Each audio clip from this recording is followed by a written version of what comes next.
Breaking news GHMC council సమావేశంలో గందరగోళం నెలకొంది. మున్సిపాలిటీల డీలిమిటేషన్ ను ఓ పార్టీ మెప్పు కోసం చేస్తున్నారని సభలో ఆరోపించారు బీజేపీ కార్పొరేటర్లు. బీజేపీ కార్పొరేటర్ల వ్యాఖ్యలపై ఆగ్రహం వ్యక్తం చేశారు మేయర్ విజయలక్ష్మి. దీంతో గెజెట్ పేపర్లను బీజేపీ కార్పొరేటర్లు చించి విసిరేశారు. సభలో గందరగోళం నెలకొన్న సమయంలోనే సభ్యుల సూచనలు, సలహాలను పరిగణలోకి తీసుకుని నివేదికను ప్రభుత్వానికి పంపాలంటూ కమిషనర్ను ఆదేశించారు మేయర్ విజయలక్ష్మి. అనంతరం సభను వాయిదా వేయడంతో కౌన్సిల్ బయట బీజేపీ కార్పొరేటర్లు ఆందోళనకు దిగారు.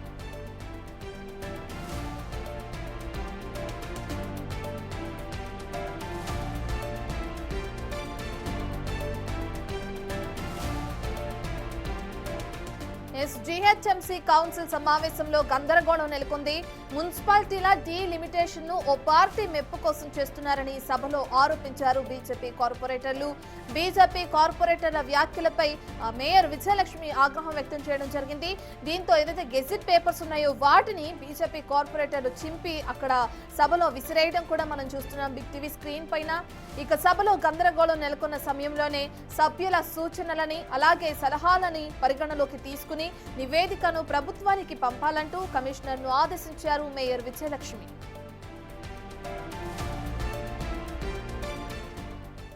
నెలకొన్న గందరగోళానికి సంబంధించిన పూర్తి డీటెయిల్స్ అందించడానికి మా ప్రతినిధి శ్రవణ్ అందుబాటులో ఉన్నారు. శ్రవణ్, మనం చూస్తున్నాం కొందరు మెప్పు కోసమే ఈ మున్సిపాలిటీల డీలిమిటేషన్ చేస్తున్నారంటూ కూడా సభలో ఆరోపించడం బీజేపీ కార్పొరేటర్లు మనం చూస్తున్నాం. దీనికి సంబంధించి మేయర్ కూడా తగిన చర్యలు తీసుకునే అవకాశం ఉంది అనుకోవచ్చా? గెజిట్ పేపర్స్ ని కూడా ఏ విధంగా అయితే చించి సభలో విసిరేస్తున్న గందరగోళ పరిస్థితులు కూడా మనం చూస్తున్నాం. ప్రస్తుత పరిస్థితులు ఏ విధంగా ఉన్నాయి అనుకోవచ్చు అక్కడ?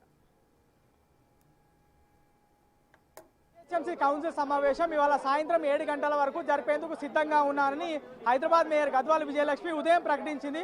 10 గంటల 30 నిమిషాలకు జీహెచ్ఎంసీ కౌన్సిల్ ప్రారంభమైంది. ప్రజలకు సంబంధించినటువంటి విజ్ఞప్తులు ఒకవైపు స్వీకరిస్తూ ఉండగానే ప్రజాప్రతినిధులకు సంబంధించినటువంటి గ్రేటర్ వ్యాప్తంగా 150 మంది కార్పొరేటర్లు ఉన్నారు. 150 మంది కార్పొరేటర్ల ప్రతి ఒక్కళ్ళు అభిప్రాయం సేకరిస్తామనేది జీహెచ్ఎంసీ కమిషనర్ కర్ణన్తో పాటు హైదరాబాద్ మేయర్ గద్వాల విజయలక్ష్మి ప్రకటించి వాళ్ళ స్పెషల్ కౌన్సిల్ సమావేశాన్ని పిలిచడం జరిగింది. దాని తర్వాత దారుసలంలోనే వార్డు డీలిమిటేషన్కి సంబంధించినటువంటి ప్రక్రియ జరిగింది. అక్కడే నిర్ణయం జరిగింది. ఎంఐఎం పార్టీకి సంబంధించి ప్రస్తుతం 44 మంది కార్పొరేటర్లు ఉంటే రాబోయే రోజుల్లో వాళ్ళు 100 కార్పొరేటర్లు సీట్లు గెలిచే విధంగా ఏర్పాట్లు చేశారనేది బీజేపీకి సంబంధించినటువంటి కార్పొరేటర్లు ఆరోపిస్తున్నారు. ప్రస్తుతం బీజేపీ కార్పొరేటర్ల మంత్రులను మాట్లాడే ప్రయత్నం ఏందన్నా ఇంత గందరగోళం జరిగింది ఏంటి? ఈ నగరాభివృద్ధికి సంబంధించి అంటే 1,40,00,000 మీరే చెప్తుర్రు. అది 2011 సెన్సస్ ప్రకారం దాదాపు 2 కోట్ల జనాభా ఉండేటువంటి సగం తెలంగాణ రాష్ట్రానికి సంబంధించినటువంటి అంశం ఇది. భవిష్యత్ తరాలకు సంబంధించిన అంశము.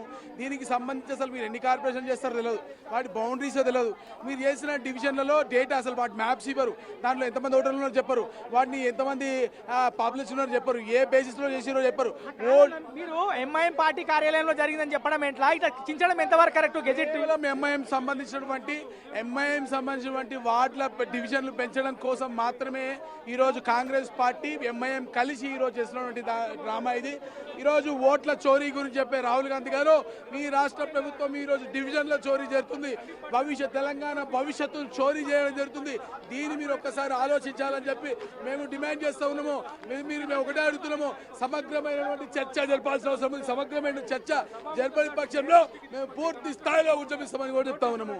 ఒకసారి చూడొచ్చు, ఈ వార్డు డీలిమిటేషన్ కి సంబంధించినటువంటి మ్యాపులు కార్పొరేటర్లందరికీ కూడా కార్యాలయంలో ఇవ్వడం జరిగింది. సో ఇట్లాంటి మ్యాపులు మొత్తం కూడా చింపేశారు. ప్రస్తుతం మనం కార్పొరేటర్ చేతిలో ఉన్నటువంటి మ్యాప్ చూడొచ్చు. ఇవన్నీ మ్యాపులన్నీ కూడా ఈ విధంగా ముక్కలుగా చేసినటువంటి దృశ్యాలు మనము స్పష్టంగా గమనిస్తున్నటువంటి పరిస్థితి ఉన్నది. సో ఎంఐఎం పార్టీకి సంబంధించిన వాళ్ళకి మేలు చేకూర్చడానికే ఈ విధంగా చేశారు అనేది ప్రధానంగా ఆరోపిస్తున్నటువంటి పరిస్థితి ఉన్నది.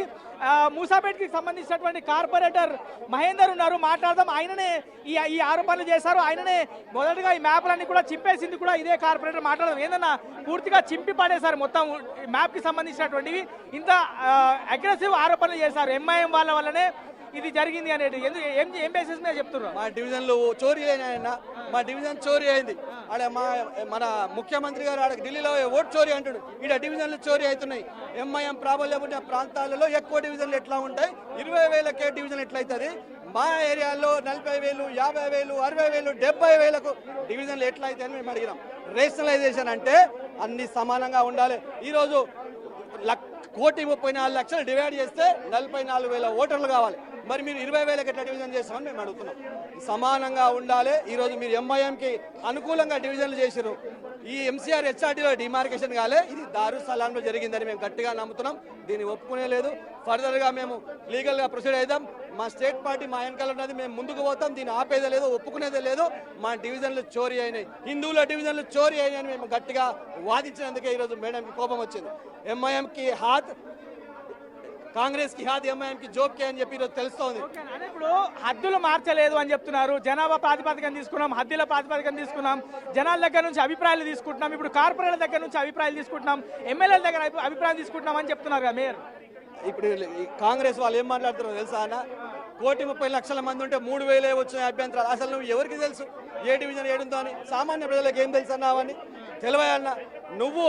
కాంగ్రెస్ ఎంఐఎం రెండు కలిసి ఈ మోసానికి ఎగబడ్డది. ఈరోజు హిందువులు ఎక్కువ మొత్తంలో డివిజన్లు పోటీ చేసే అవకాశాన్ని కోల్పోయారు. ఎంఐఎం రేపు ఈ మహానగరాన్ని హస్తగతం చేసుకోనికే ప్లాన్లో భాగంగా ఈ డివిజన్లు ఆ ప్రాంతంలో ఎక్కువ పెంచడం మేము ఒప్పుకునే పరిస్థితి లేదు అని చెప్పి కరాఖండిగా మేము ఆ మ్యాప్ని చింపేసి, ఆ గజెట్ ప్రతిని కూడా చింపేసి మేడం మొహం మీద పడేయడం జరిగింది. తను ఒప్పుకోదు, మాకు తెలుసు. మా అభ్యంతరాలు కేవలం నామమాత్రంగానే తీసుకుంటున్నారని మాకు అందరికీ తెలుసు. వాళ్ళు కాంగ్రెస్ పార్టీ మరియు ఎంఐఎం కూర్చొని చేసేటువంటి ఈ ప్రక్రియను మేము గట్టిగా భావిస్తున్నాం. సో ఇంకా కార్పొరేటర్లు చాలా మంది ఉన్నారు, ఒకసారి మాట్లాడేటువంటి ప్రయత్నం చేద్దాం. ఓల్డ్ సిటీకి సంబంధించినటువంటి కార్పొరేటర్ ఉన్నారు. ఏంటి మేడం మీ అభిప్రాయం చెప్తామన్నారు, మొత్తం మ్యాపులు ఎక్కడికక్కడ చింపి పాడేసినటువంటి పరిస్థితి ఉన్నది, ఏం చెప్పదలుచుకున్నారు? ఓల్డ్ సిటీలో బీజేపీ హవా ఉండబోతుందా, లేకపోతే కంప్లీట్గా ఎంఐఎం హస్తగతం చేసుకుంటున్నట్టు మీరు ఆరోపణలు చేస్తున్నట్టు ఉంటుందా? ఆ మ్యాపులు ఫ్రేమ్ కట్టి పెట్టుకోమంటున్నారా ఏంది? అంత మంచిగా ఉన్నాయి అవేమన్నా? అందుకే తీసుకొచ్చి ఎత్తకుప్పల పడేసినాం. అంతకు మించి ఇంకేం చేయగలుగుతాం వాటిని? ఎందుకంటే ఇది ఇంత ఘోరంగా మ్యాప్ని ఈ విధంగా చింపుతారా? ఇంత ఘోరంగా చింపినామంటే ప్రజల జీవితాలు ఈ రకంగా ముక్కలు ముక్కలు చేసి ఆడ మొత్తం ఎంఐఎం చేతిలో పెట్టింది. ఈరోజు చేతిలో పెట్టినప్పుడు వారికి ముఖం లేదు ఆన్సర్ చేయనీకే. అసలు కమిటీ లేదు, సభ్యులు లేరు. ఏ ప్రకారంగా ఈ డీలిమిటేషన్ చేసిర్రు, ఇన్ని డివిజన్లు ఎందుకు పెంచిర్రు, అసలు వాళ్ళకే క్లారిటీ లేదు. అట్లాంటప్పుడు ఈ సమావేశం ఎందుకు పెట్టిర్రు, దీని మీద అభిప్రాయ సేకరణ ఎందుకు చేస్తారు, ఇది ఎంతవరకు దాన్ని కరెక్ట్గా ముందుకు తీసుకెళ్తారు అనేది మాత్రం అర్థమైతలేదు. కానీ పూర్తిగా ఓల్డ్ సిటీకి మాత్రం అన్యాయం చేసింది, ఎంఐఎంకి మాత్రం న్యాయం చేసింది. ఎలా చెప్పగలుగుతున్నామంటే ఉన్న 48 డివిజన్లని ఇప్పుడు 80 నుంచి 90 వరకు చేసిరు. ఇంతకుముందు రాజశేఖర్ రెడ్డి బీసీ రిజర్వేషన్ అని చెప్పేసి, మైనార్టీ రిజర్వేషన్ అని చెప్పేసి పెంచారు. పెంచినప్పుడు ఏం జరిగింది, ఎంఐఎం వాళ్ళు కూడా బీసీలు అని చెప్పేసి కొంతమంది రిజిస్ట్రేషన్ చేసుకొని నిలబడ్డాడు. ఆ రకంగా వాళ్ళ సంఖ్య పెంచుకున్నారు. మళ్ళీ ఇప్పుడు రేవంత్ రెడ్డి గారు 42% పెంచుతా అని చెప్పి చెప్తున్నాడు బీసీ రిజర్వేషన్. దానికి తోడు ఎంఐఎం సంఖ్య డివిజన్ల ప్రకారంగా డీలిమిటేషన్ చేసి వాళ్ళకు అనుకూలంగా చేసి వాళ్ళ సంఖ్య పెంచి మళ్ళీ మా దానిలోంచి 300లోంచి మళ్ళీ బీసీలు ఎన్ని చేశారో తెలియదు. 42% చెప్పిన ప్రకారం చేస్తే మాత్రం పూర్తిగా అన్యాయం జరిగేది హిందువులకు. సో మొత్తానికి మనం ఒకసారి చూడొచ్చు, కింద మొత్తం ఇది మ్యాప్కి సంబంధించినటువంటి ముక్కలు ఎక్కడికక్కడ చింపి పాడేసినటువంటి పరిస్థితి ఉన్నది.